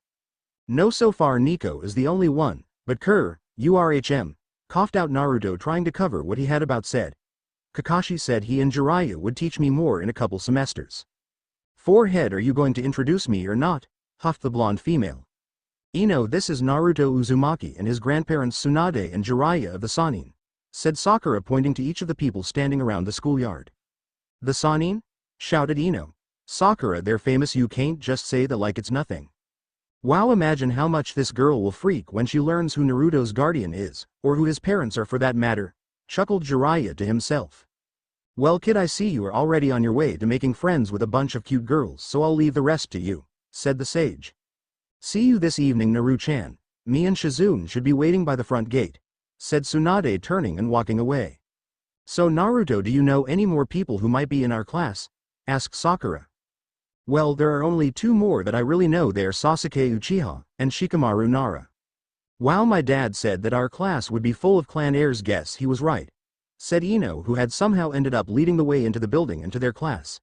I wonder who else will be said Ino, running into a wall named Kiba Inuzuka. Turning around, the dog tamer stared at Ino.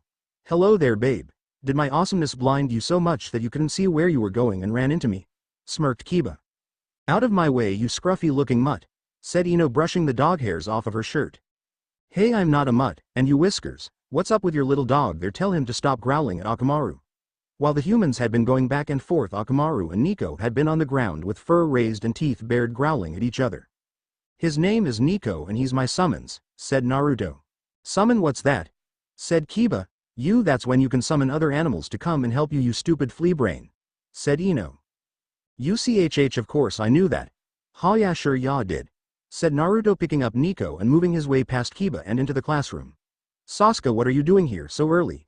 He shouted and ran down to sit beside the Uchiha, who was staring out of the window.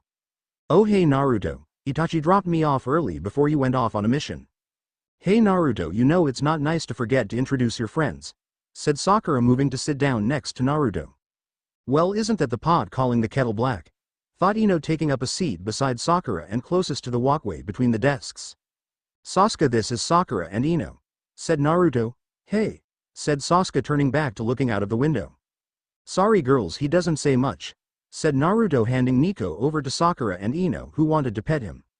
The four sat there for about 20 more minutes, talking between themselves and watching all of the other students filling in, and Nico ended up laying on Sakura's lap getting petted. Eventually their teacher and another man came into the classroom and tried to get everyone to settle down. Okay everyone, I need you to quiet down. Okay, just calm down. Hey, shut up, I am talking here, shouted the teacher using the big head jutsu. Instantly everyone's heads snapped towards the front of the classroom and their mouths snapped shut. Even Nico and Akamaru had their ears back and their tails between their legs. Thank you. Now my name is Iruka Amino and I will be your class's teacher from now until you graduate the academy, said Iruka, who was going to his desk and handing some papers to the other man. This is Mizuki and he is my teacher's assistant, and the papers he is handing out are some forms you will need to take home and get signed in a test. What? Oh man, troublesome, was the response from the whole class once the teacher said that they were going to have a test on the first day. Sensei, said Sakura, raising her hand. Why are we having a test on our first day? The reason is to test your starting knowledge so we can see how much you learn over the school courses. Later before lunch there will be some sparring to get your baseline taijutsu levels. After the explanation, Mizuki went around the classroom handing out the tests to the students. Looking at the paper, Naruto noticed that most of it was basic history and definitions that he had learned in the books Kakashi had made him read. Simple questions like who did the first Hokage battle at the Valley of the End, what were the top clans that made up the council, and what was chakra. Naruto was able to quickly get through the test and, having some time to kill, decided to look around the room and see who all was in his class. That fat kid looks more interested in eating his chips than doing the test, and of course Shikamaru is asleep with his head on the desk. Wonder who that weird kid with the jacket and hood covering his entire body except for his face is. The dude even has on some goggles. He also noticed that there was some weird girl who kept looking over at him then looking away really fast. Wonder what's up with her, thought Naruto. Eventually Mizuki came back around to pick up the papers from the tests, telling the students that if they did score low it wouldn't affect their grades, so not to worry too much. "Okay class," said Iruka. "We are going to head outside to the training yard where you will be matched up with each other in a one-on-one spar." As the class started to file down the stairs, Naruto picked up a now sleeping Nico to keep him from being stepped on, only to be pushed out of the way by an excited Kiba. "Whoop yeah, me and Akamaru are going to show everyone that we are the best, especially you Whiskers," shouted Kiba. Naruto and Nico, following the example of the coolest ninja in the village, just walked right on by like he hadn't even heard a word Kiba had said. Once they got outside, they all gathered in a large circle around one of the sparring rings with Iruka standing in the center as a referee. "Okay kids, now during your one-on-one match you can only use taijutsu, seeing as how I doubt many of you know any ninjutsu yet. Also the matches will be determined by either a knockout, being knocked out of the ring, or will be declared a tie after 5 minutes have passed," said Iruka. "Now I will let Mizuki pick 2 names from my clipboard to see who will go first. Let's see, round and round she goes, where she stops nobody knows. Okay, how about Hinata Hyuga versus Sasuke Uchiha?" announced Mizuki, who had pulled out a spinning wheel with all of their names on it from somewhere while no one was looking. After the names were called out, the two went out to the center of the ring. "I'm fighting a girl? Is that fair, sensei?" asked Sasuke. "I'm sorry Hinata, I don't want to end up hurting you." "It's okay, I will try to do my best. It was nice of you to worry about me though," replied the shy Hyuga. "Yes, it's fair Sasuke, you will end up fighting against and with some very strong kunoichi in your career, so you better get used to it," replied Iruka. "Okay, now if there are no more questions, begin." After Iruka said begin, Sasuke started to run at Hinata. Once he was in arm's range on her, he crouched down and used his legs to spring up and try to knee Hinata in the chin, only for it to be blocked by Hinata putting both hands on his knee and using the momentum to jump back and put distance between the two. Sasuke came closer and tried a couple of punches and low kicks to her shins to knock her off balance, but all of them kept being blocked by the girl. But that seemed to be all she done. While Sasuke would throw punches and kicks, Hinata would just keep blocking and backing up, never going on the offensive or attacking. Finally, after blocking a strong punch with her forearms that pushed Hinata's feet back, Iruka called the match. "Sasuke is the winner on account of a ring out," said Iruka, causing the two fighters to look down at their feet, and it was true. After the last punch, Hinata's back foot had slid over the line out of the ring. "Sasuke, you did very well, but you kept trying the same thing over and over. To break a good defense you need to try different strategies.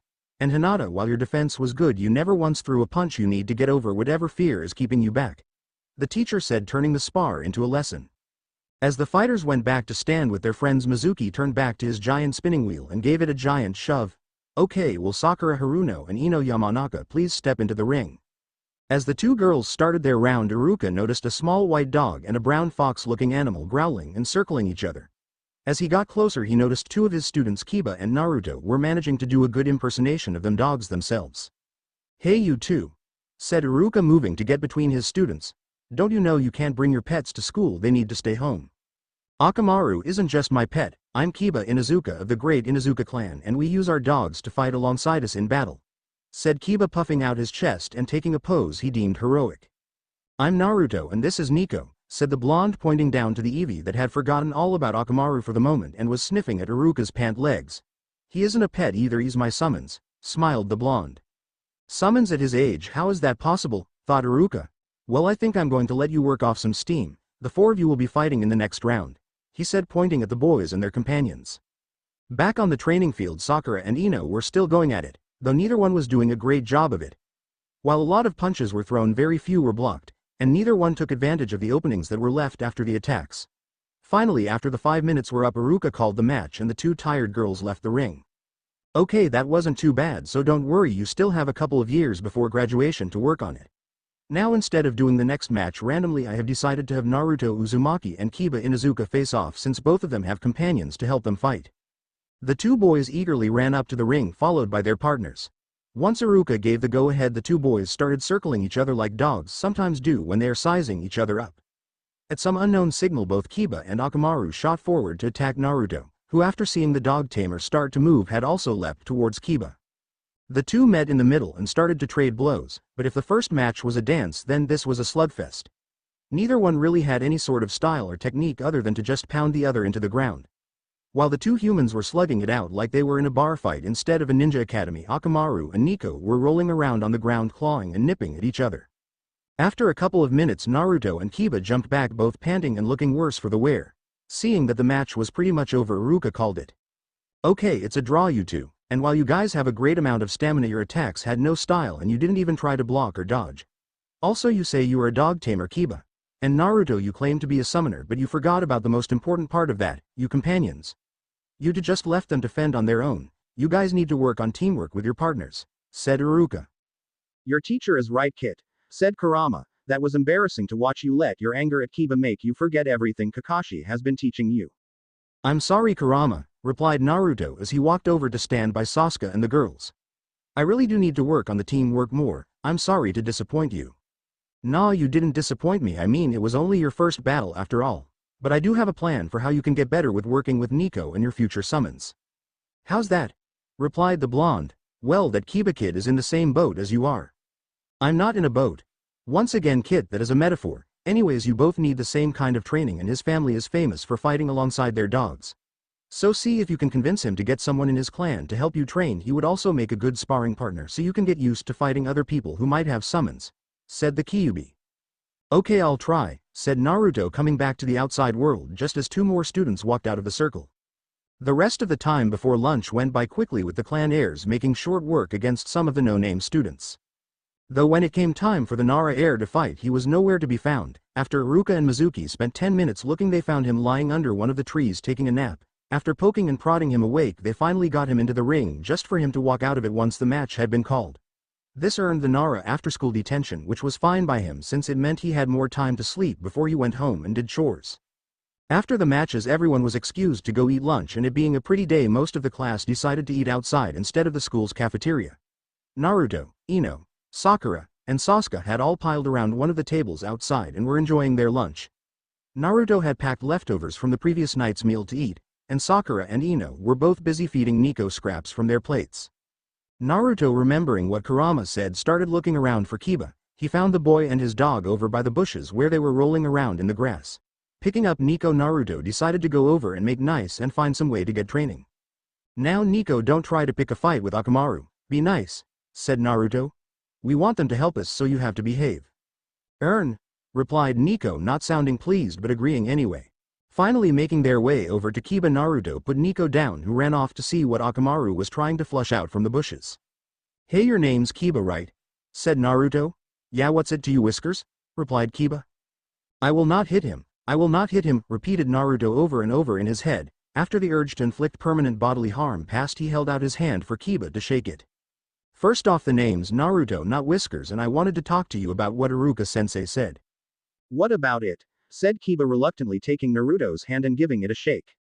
Well, he said that our fight stunk and that we had no teamwork with our partners, and you were saying how your family was famous for working with their nin dogs. And I was just figuring we could go and get someone in your family to help teach us a bit. Hook, thought Kurama. Well, I don't know, said Kiba, scratching his head. Most of the stuff like the jutsus are clan secrets. Well, that okay, I'm mostly just interested in the taijutsu, and think about it, if you have a good sparring partner you will get much stronger faster, or at least that's what my uncle says. Line. At this point Kurama was rubbing his hands together like a Saturday morning villain. I don't know. Well, what will it hurt to ask? I mean, do you know anyone who might help? Asked Naruto. My sister maybe, she's the village vet. Yeah, sure, why not? It's a deal, Whiskers, I'll let you train with me if you will be my sparring partner. Sinker, snickered Kurama. Well, should we go see this evening? Asked Kiba. Sure, why not? Okay, well, later, dog breath, said Naruto, wavering as he walked away from the Kiba. After lunch everyone went back to the classroom to get their stuff and head for home, since for some odd reason the first day was only a half day of class. So what kind of grades did you guys get on your tests? Asked Sakura. Well, I passed the written one, but I didn't do very well on the fight, said Naruto. It was the opposite for me, said Sasuke. I did okay on both, but I scored higher on the written exam, said Ino. I wonder how everyone else done though. I don't think they did very well from the looks on their faces, said Naruto, looking around at their classmates. Hey, Whiskers, y'all ready to go? I'm waiting on y'all over here, shouted Kiba, who was leaning against the door with Akamaru sitting on his head. Yeah, sure, dog breath. Just keep your pants on, replied Naruto. Well, see you guys later. Me and Nico have to go work on teamwork with Fleabrain over there. Later, Naruto, said Sakura, picking up Nico. Naruto made his way over to Kiba and out of the building. When they got to the gate, Naruto noticed Tsunade and Shizune walking over towards them. Oh crud, I forgot that Granny was going to pick me up today. Wouldn't be bad if it was Sasuke or Sakura, but Kiba is going to have fun holding this over me. Walking over to Naruto, Tsunade picked him up and gave him a big hug. So Naru-chan, how was your first day of school? Asked Tsunade. Haha, what's this, Naru-chan? Ya got your grandmother to come pick you up from school, said Kiba. What was that, you little brat? Asked Tsunade, sending out huge waves of killer intent towards Kiba. Nothing, ma'am, stated Kiba. That's what I thought, said Tsunade, looking the boy and his dog over. Who are you anyways? I take it from your dog that you are an Inuzuka. This is Kiba, he's a classmate, said Naruto. Iruka said we needed to work on teamwork after the spar today, and Kurama said that it would be a good idea if we worked together since the Inuzuka are famous for using dogs. Naruto figured it would be safer to say Kurama instead of the Kitsune since only his family knew the fox's true name. Well, can we walk with you guys? Asked Shizune. No, that's fine, said Naruto. The four of them set off to the Inuzuka compound, which was close to the Nara woods, to give the dogs room to run and hunt, as long as they stayed away from the deer. As they were walking, Tondan took the lead, being chased by Nico, and eventually Akamaru jumped down from Kiba's head to join in the fun. While they were walking, Tsunade and Shizune were using the time to ask Naruto about his day at school. He had already told about meeting everyone and was just about to get to the part about his grades on the tests. So how did you do? Asked Shizune. Not that good. I aced the written one but didn't do too well in the fighting. Really? Well, what about your friends? Everyone did okay, but the teachers weren't very impressed, said Naruto. They will be after we work on our teamwork and become the best ninjas in the village, won't they, Akamaru? Said Kiba, who got a yip in reply from his dog. Stow it, dog breath, my grandparents and uncle are the best, and eventually I'm going to take that title from them, said Naruto, getting in a glaring match with the dog tamer. Well, Naruto, I think I might have a way to help you and your friends, said Tsunade. Really, how's that? Asked Naruto. That's a surprise, replied Tsunade, but tomorrow tell all of your friends to meet up in the Kohana Memorial Park at around 11 on Saturday. And Kiba, you and Akamaru and also invited. After making their way to the main gate, Naruto and Kiba went inside while Tsunade and Shizune decided to go shopping. Lady Tsunade, how are you going to help Naruto and his friends? Asked Shizune. Well, we're going to have to buy a couple boxes of dodgeballs, some rope, frisbees, and other sporting goods, said Tsunade. Okay, said Shizune, who had no idea what her teacher was going to do with a bunch of sports equipment. Back at the Inuzuka compound, Kiba and Naruto were walking up the main road towards Kiba's house and the animal hospital. Though strangely, every dog they would pass would either growl and bark at Naruto or Nico, or they would sniff them then back away like they were frightened. What's up with them? Wondered Naruto. They smell fox on you. Because of me, you and Nico both smell like foxes, and dogs are not friends of foxes. We might be cousins, but we have always been fighting, usually cause we would steal whatever it was they were supposed to be protecting right from under their noses, said Kurama. We will go see if my sister is in the animal clinic, said Kiba, breaking Naruto out of his conversation with Kurama. She will probably be able to help us. The animal clinic hospital was a small building sat on top of a hill. Going inside, there was a waiting room with a reception desk off to the left and a doorway leading to the OR and kennel on the back wall. Seeing that it didn't look busy, Kiba led them straight through the lobby and into the OR, where his sister was wiping down the table. Oh, little brother, said Hana Inuzuka. What are you doing here, and who's your friend? She asked. That's Naruto, and the small fox-like thing with him is his summon animal Nico. Naruto, this is my sister Hana. Hello Naruto, so I take it you were one of my little brother's classmates? Asked Hana. Yes, said Naruto. Do you have a dog too? Kiba said. All Inuzukas have a partner? I do. Actually, I have 3, they're triplets, said Hana. But they don't like being in the clinic, so they are up at the house. Wow, that's cool, said Naruto. That must take a lot of teamwork and coordination. It does, but eventually you get to where you and your partner can read each other easily and know what the other wants you to do, replied Hana. So sis, I have a question, asked Kiba. You see, today in class me and Whiskers over here had to fight each other during sparring cause we both have partners. But we didn't do very well and we're wondering if there was anything you could teach us about working together better with our partners. How well is not well?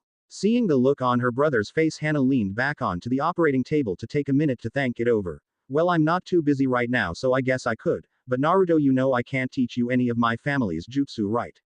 Yeah, I understand. I don't think it would work too well with me and Nico anyways, said Naruto. Well, we have a training area close by where we give pups obedience training. I think that will work for this, said Hana. Leaving by the front door, the group went down the road and took a left. After a while they came to an area that looked like a small park except for dogs instead of humans. Okay guys, here's what I want you to do, stated Hannah as he started to run the boys and their companions through drills and exercises that they could do anywhere to improve their communication skills. That's very good, the four of you made some good progress. Now to keep it up you should practice at least once a week on communication skills. Thank you for teaching us this, said Naruto. Nico decided to add his own yip in, sitting there wagging his tail looking proud of himself for doing so well. That's okay, if you need any more help just come find me. Have a good evening, replied Hannah. See ya at school tomorrow, Whiskers, said Kiba. Sure, dog breath, and don't forget about coming to the park on Saturday, replied Naruto as he and Nico headed back towards his house. When they got back to the house they noticed a lot of boxes in the living room and out in the back. Also there was a couple large scrolls spread around the living room. As Nico ran off to sniff and smell every box and crate, Naruto went to the backyard where he saw his grandfather moving the boxes onto the scrolls and sealing them away. Hey Gramps, what's with all of these boxes? Are we moving or something? Asked Naruto. Looking up, Jiraiya was happy to see Naruto come in so he could show off how cool Fuinjutsu was. No, all of this is equipment your grandmother Tsunade bought for your little class exercise on Saturday. And since there is so much stuff, we figured it would be best to seal it into scrolls. Besides being easier to carry, you kids will be introduced to the magic that is sealing. Sealing? Asked Naruto. Yeah, it's where you use seals to do a lot of jobs, from storing weapons and equipment, making traps, training. You even use seals when you summon. Wow, that's cool, said Naruto. It is so. Would you like to practice and help me seal the rest of these boxes away? Asked Jiraiya. For the next couple of hours Jiraiya instructed Naruto on the basics of seals and their use, and with Jiraiya's help Naruto was able to make some simple storage scrolls and clean up all of the boxes. That was fun, Naruto said, sitting on the back porch tired from moving all of the boxes around. Well, I'm glad you think that, cause me and Kakashi agree that you are going to need to learn that and some different jutsu to help with your summons, said Jiraiya. Really? Said Naruto, getting excited from the mere thought of learning a new attack. When are you going to teach me? Will it be some super cool secret attack?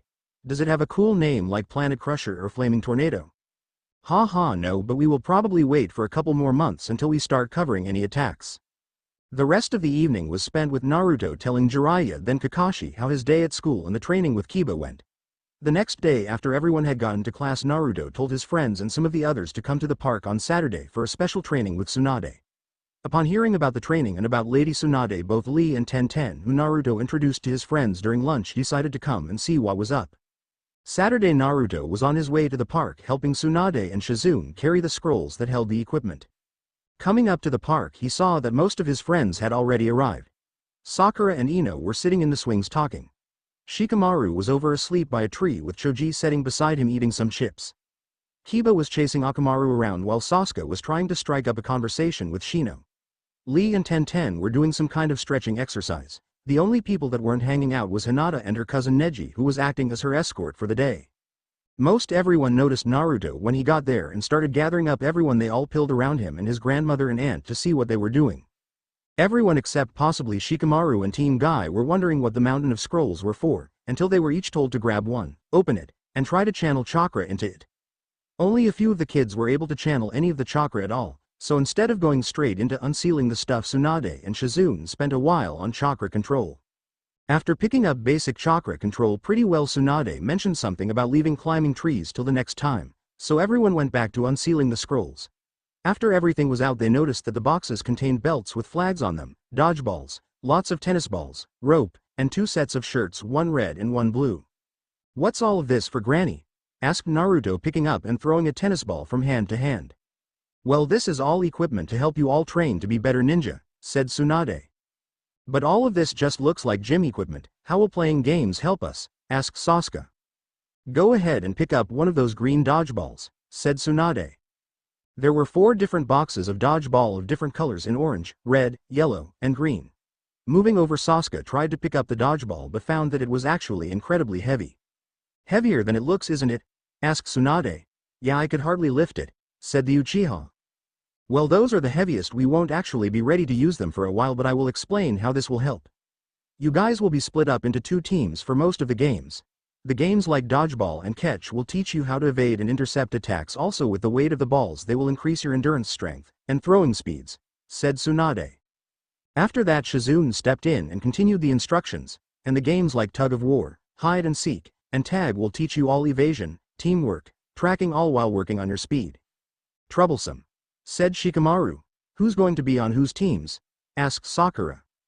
Well, I was thinking of making Naruto and Kiba the team captains and letting them pick their teams. Great, I get another chance to beat you, Whiskers, said Kiba. You're forgetting you never beat me the first time, dog breath, replied Naruto. Okay, save it for the games. Now who wants to go first in selecting their team? Let Dog Boy go first since he's so sure I am going to lose. Okay, then for my first choice I choose Hinata's cousin Neji. Oh sure, pick an upperclassman. In that case I choose Rock Lee for my team. And so the choosing went on in a similar fashion, with Naruto having Lee, Sasuke, Sakura, Shikamaru, and Ino. With Kiba having Neji, Hinata, Tenten, Shino, and Choji. The rest of the day was spent with the two teams playing games and just having a good time. At the end of the day everyone was tired and there were a couple of scrapes and bruises that Shizune and Tsunade were taking care of, walking over Sakura, Ino, and some of the others were watching Tsunade heal a cut on Choji's leg. Cool, what are you doing now? Asked Sakura. I'm causing the cells to rapidly divide and make more cells to close the cut, said Tsunade, holding her glowing palm over the cut. Wow, that's cool, I wish I could do something like that, said Sakura. Do any of you know anything about medicine? Asked Shizune, who was helping wrap Lee's twisted ankle. Well, I know a bit about poisons from working in my parents' flower shop, said Ino. I have this ointment that I make that's really good for scrapes, stuttered out Hinata. I have heard some of my clansmen talk about using our bugs to help with minor injuries, stated Shino in a dull monotone. Seems like a lot of you are interested in medicine, said Tsunade. Lady Tsunade, remember the Hokage wanted you to restart your medic program? Maybe they would make a good trail class, asked Shizune, looking forward to the possibility of helping teach a medic class. We could. I guess I'll think about it, replied Tsunade. And so the semester went, with everyone meeting up during the weekends to play and train together, even starting doing tree walking and leaf floating exercises, which Team Guy was able to help with. Tsunade had finally decided to start the class to help teach new medics. Over the course of the class a few of the students discovered some things about their self. Ino discovered she enjoyed finding, fighting, and making poisons more than her other duties. Hinata found out that with her Baikugan she was a walking X-ray machine and was much more precise than her fellow students. Sakura, while liking being able to heal, was really interested in the more offensive uses of the class. After hearing a story from Jiraiya, she went and asked Tsunade to teach her how to increase her strength and other techniques. 7 months since the beginning of school. Is there not another way? Asked an old man who looked like he had the weight of the world pressing down on his shoulders. I wish there was, old friend, but we have already tried all other options. This is the only one left, replied the bandaged man standing beside the guy in the hat. But there, started the old man. It will be done, stated the young ninja standing in front of the two older men. No, there has to be another way. I cannot ask you to kill your clansmen, said the Hokage. I do not like it, but it is my duty to protect Konoha, and if my family would disgrace our name with their treason, they deserve to die, said Itachi. But there is something I want you to do. What is it? Asked the Hokage. Make sure nothing happens to my little brother. I don't want my future action to stain his name, pleaded Itachi. Itachi, it would be bad if something happened to your brother, say if he was to walk into the compound and see you there with the bodies. You should let someone keep him safe till this thing has passed, said Danzo. Danzo does have a point. I know Naruto was mentioning the other day how much he enjoyed when he had that sleepover with some of the kids in his class. Maybe you should take Sasuke over there for him to spend the night, said Sarutobi. I think that would be a very acceptable option, said Itachi. Drat, now it will be harder to get my hands on the soon-to-be last Uchiha. I just hope that the masked man will hold up his end of the bargain, or this whole plot will unravel, thought Danzo. As Naruto and Sasuke were leaving the academy and talking about the upcoming group training session, they noticed Itachi standing at the gates with some bags watching them, or more clearly watching Sasuke, like he was trying to burn everything about the young boy into his memory. Hello big brother, what are you doing here? Asked Sasuke. And what's in the bags? The bags hold clothes and stuff for you. I have to go on a long-term mission and mother and father had a lot of business to attend to, so I was going to see if you could stay at Naruto's tonight, replied the stoic Uchiha. That would be great, said Naruto, excited to have a sleepover on a school night. I mean, we will have to ask Kakashi, but he should say yes. Cool, can you tell us what your mission is? Asked Sasuke. Sorry, it's top secret, said Itachi. Once they got to the Hitaki residence and got permission from Kakashi for Sasuke to spend the night, the duo went up to the rooms to unpack. When Naruto was halfway up the steps, he was jumped by Nico and about fell backwards down the steps from the power of the jump. Nico had been spending more time in the summons world to learn how to help Naruto during a fight and rarely got to join Naruto at the school anymore. Naruto and Sasuke decided to do what little homework they had, then went downstairs to play in the backyard chasing Nico around. After a while they heard Kakashi yelling from the porch. "Come here guys," said Kakashi, waving the boys over to the table that had drinks and chips and a deck of cards on it. "I'm going to teach you guys a new game."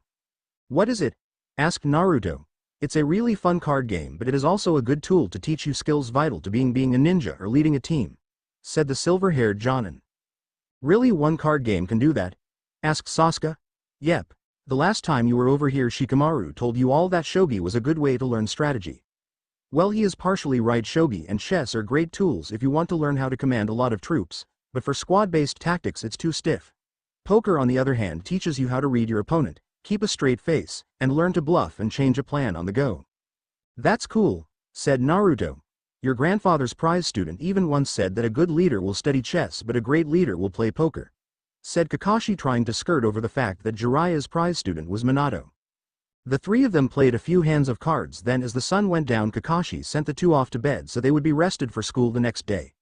The next morning on the way to school Sasuke remembered that he had left his ninja physics homework in his dresser, so he, Naruto, and Nico went off to get the homework from Sasuke's house before school started. When they first got to the compound they didn't notice anything out of the ordinary until they started to get farther into the buildings. At a time of the morning when people should be running around no one was on the streets, and all of the stores still were closed. Nico was also acting strange. He seemed to be sniffing the air and looking around when all of a sudden he set off towards a house on the corner. When the boys caught up to the Eevee they noticed what had attracted him. There was a large roast sitting out, but what startled them was the person sitting at the table. It was a man about 30-something just sitting there with his head lolled over. One could even think he was asleep if it was not for the large red stain on his chest where he had been stabbed through the chair. Seeing this, Naruto grabbed Nico as both he and Sasuke ran from the house. "What's going on here?" asked Naruto. "I don't know, we need to go find my mom and dad," said Sasuke. The three took off at a dead run towards Sasuke's house in the center of the compound. The first thing that they would have noticed was wrong if they were not freaked out was that the front door was standing wide open. As they moved through the house they noticed that everything was still on, from the lamp and TV to the stove with a now burnt pot of rice. Finally they got to Sasuke's parents' room. Opening the door they noticed Sasuke's parents laying there on the ground with blood pooled around their bodies. "Mom, Dad!" yelled Sasuke. The end. Thanks for watching. Also remember to subscribe and like this video. See you in the next video.